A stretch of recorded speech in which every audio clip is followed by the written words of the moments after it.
Brandon Ingram on the regular season here at the moment. Well, we look at what he did. He's always one of these guys that can score coming out of Duke and coming into the league with LA, traded to New Orleans. Postseason numbers. The regular season numbers first. We start with 20.8 points per game. Not bad. He can score the basketball. He was All-Star 2 seasons ago. He will grab some rebounds at 5.7 boards a game, 5.1 assists, shooting close to 50% from the field, 35.5 from three, so just under the league average. But he can knock a few down from time to time. The issue is when you do get to the postseason in the 4 games. He did have a play-in situation. Also, the postseason matchup that he had there in the first round where it was pretty lopsided, let's be honest. Zion played not every game, so he wasn't available either. Way below his season average of 14 points per game, 4.5 rebounds, 3.3 assists, 34% from the field, and 25 from three, where he only puts up 2 3-pointers in those games in the postseason. Lou Dort stole his lunch. Absolutely. It's not good. So we have to get into the conversation of Brandon Ingram. That being said, I do it because we're focusing on the playoff numbers early. He did have a run 2 years ago where he averaged 27 and had pretty good efficiency. 6 so games. he has had some Shot moments. 40-something% from three. Yeah. 49% or 48% from the field. I also want to preface this by saying we're not just pulling Brandon Ingram's name out of the ether, right? For anybody who might have missed it, I believe it was last Friday, day after the season ended for the Sixers. Brian Windhorst at ESPN was on, I think it was Get Up. Yes. Named Paul George as priority target number 1. He is a free agent, so that makes it easy to say he's the guy versus all these people maybe you trade for. Behind them and the potential trade targets were Jimmy Butler and Brandon Ingram. And he did, Ingram did feel not like an afterthought, but certainly further down that pecking order. But I think the reason I wanted to talk about him while we're bringing up Paul George and LeBron and Jimmy and all these other guys is he does represent something different than them because, frankly, he is younger. He is not a 34, 35-year-old guy at the end of his rope. He's someone who is also, in my view, a buy low candidate. His value right now coming off of that playoff series, given the potential fit concerns with Zion and the problems they've run into team building in New Orleans, it's someone that, hey, if you strike out on priority options, maybe this ends up being the guy you can steal and say, okay, we'll give him a prove-it chance and we'll see what happens this season. So that's how I want to preface it. I know we have one big Ingram detractor on the set right now. If you would like to please not literally stand up, but pass the baton over to him. Pass the baton to Mr. Draft Express on the end there. So let me just throw a question back at you. What does he do at an elite level? There is one answer. Score. It's tough shot making. He's an elite mid-range shooter. Yes. Unfortunately, that is the archetype that I have the least amount of interest in. He doesn't get to the free throw line a ton. His three-point volume has gone down. Like he had his first 2 years in New Orleans, he was shooting like 6 per game at 38, 39%. Yes. Over the last 3 years, it's like 3.5 per game at like 35%. That's not good enough. He takes a lot of time to get into his sets. He's an okay but not great passer. He doesn't get the free throw line a ton. Yada, yada, yada. If a lot of people will call him like skinny Tobias Harris. And look, I think he's better than Tobias. I think that's unfair. It's unfair. I would push and back. I think his age will, or his game will age better than Tobias because he has such a high release point. I think that shot is always going to be a weapon. I think that mid-range game is always going to be a weapon. And while he's not a great initiator, he's better than Tobias. But man, just a guy who is going to live in the mid-range, take a long time to get there. He's going to need to dominate the ball to do so. Not a great off-ball player. He's an okay but not great defender.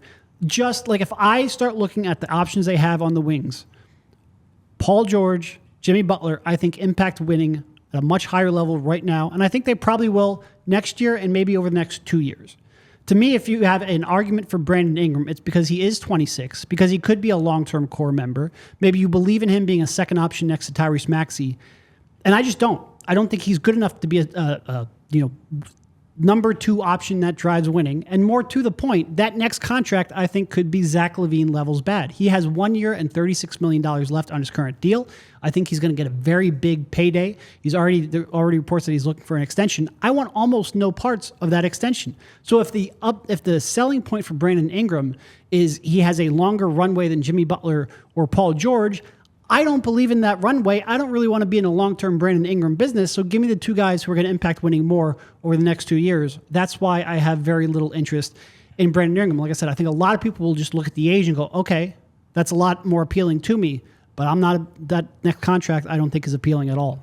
So I'll stay on the negative front with you for the time being, because I do want to talk about the other side in a second, but it's important that we are realistic about who Brandon Ingram is. Mm-hmm. Somebody, and I wish I remembered who it was. It might have been Nekias Duncan, one of the big general NBA podcasters or writers, said this recently. I wholeheartedly believe in this, that the difference between Brandon Ingram and some of the high-level shot makers and creators in the league, and the example was Shai Gilgeous-Alexander. Shai Gilgeous-Alexander can hit tough shots. He doesn't necessarily need to hit tough shots. Yes. Whereas Brandon Ingram, both because he settles for bad shots and because, as Derek said, the ancillary skills are not at like the top end of the spectrum, there are a lot of possessions where the best look Brandon Ingram can or will get is a pull-up mid-range jumper from around the free throw line. And that has made it problematic in New Orleans, where they're trying to build around Zion Williamson, who pretty much, I wouldn't say ignores the three-point line, but does not want to shoot threes. His strengths are all free throw line and in, trying to attack the basket, trying to get downhill. And I think the most discouraging thing for me about Ingram is that as Zion has, become who he is, at least when he's healthy, and it's become clear what you need to do to play around Zion, he has actually gone the other way. Like he went from, as Derek said, a guy who's taken 6 threes a game to somebody who this season has taken 3.8, and that is in Tobias Harris type category. Players don't normally come to Philly and shoot more outside of Tyrese Maxey. Big exception. Yeah, and so you don't want to end up, the way I would compare him to Tobias is you don't want to end up in a situation where Joel Embiid is operating from the elbows, posting up on the left block, drawing the double team. The swing pass comes to Brandon Ingram, and he steps out of it and steps into a mid-range jumper. Now, if he uses that to attack the basket, score at the rim, get to the free throw line, all that stuff, that would be great. He's also not a super high-volume free throw shooter. I believe he's around 5 per game for his career. And so those are real downsides. I do think there are certainly traits that he has that separate him from Tobias. I do think he looks to pass more. I think he can be a more creative passer out of pick and rolls, out of dribble handoffs, things of that nature.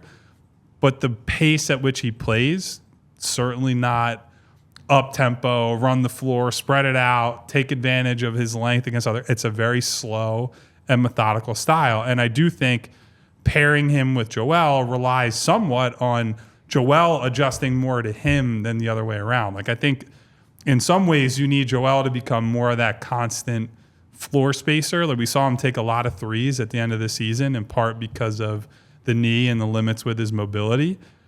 You would probably encourage Joel to shoot more so you can get Brandon Ingram touches in his, comfort areas, quote unquote. But when you're making the best player on the team adjust to the third banana rather than the other way around, to Derek's point, that is pretty problematic to me. And so I get all the downside stuff. He has not been, I'd say the last couple of years specifically have been disappointing. And the fact that he hasn't seemed able or willing, we don't know which, to adjust to a team that is more Zion-centric than previously, that's a bad sign to me. So with how he plays, and we bring the comparison up with Tobias Harris and where he is out there on the floor, If I were to stay on the positive side and I look at what Brandon Ingram does, well, let me start with the negative part. He disappears too much and within the flow of the offense. He just does. Even watching him with Team USA, sometimes you can get a sense of how guys play with different players. And at one point, he was benched towards the end of their medal run. And it was puzzling because you thought, and he was starting, but you thought that he was one of their better players, where it was just confusing as to why it wasn't working for him, where obviously Anthony Edwards took over and it became Anthony Edwards' team. We all knew that. Then you had the Brunson piece and the Tyrese Halliburton coming off the bench, Mikal playing in the starting role there, Cam Johnson getting minutes as well. But the Brandon Ingram piece there, it was like, this is interesting. Why is this not happening? Or he's just going to come out and just blow torch through the rest of the league because he's ticked off that Steve Kerr is not giving him any minutes. That did not happen this season. He did average 20. He had his games. Looked like he was on a good run where close to the All-Star break where he was in discussion for that again, which would have been his second All-Star berth. But he disappears too much. And then seeing him in the postseason and how that whole thing played out, it was very puzzling because when Zion did go down, it was more featured of C.J. McCollum, of course, and then we got to get Trey Murphy going a little bit more because he is going to be part of the future with what they do. And it simply wasn't working with Brandon Ingram out there on the floor. So those are the negatives. He just disappears too much. And even in some of the comments you see folks talking about, he's too lazy. He's too nonchalant. He's not aggressive enough. Nonchalant is a great word to describe how he plays. So when you go to the Tobias Harris part, though, and let's say he is in that same role as that third guy, second to Tyrese Maxey, of course, Embiid, everything hovers around him. The difference that I do with his nonchalant personality is I don't think he'll be hesitant to attack the way that Tobias Harris did. The three-point shots the three-point shots may not fire up as much as you want, but the one thing that we would always get on Tobias Harris too, if he didn't take them, is he would settle for something. Not just settling for a mid-range jumper just to settle because we were afraid he might not make it. At least the Brandon Ingram piece is he might knock that down at a pretty good clip.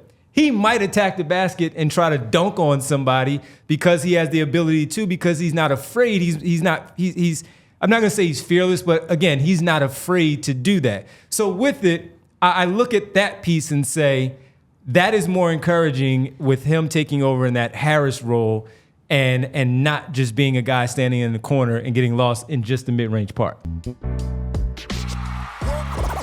all silly like the mayor.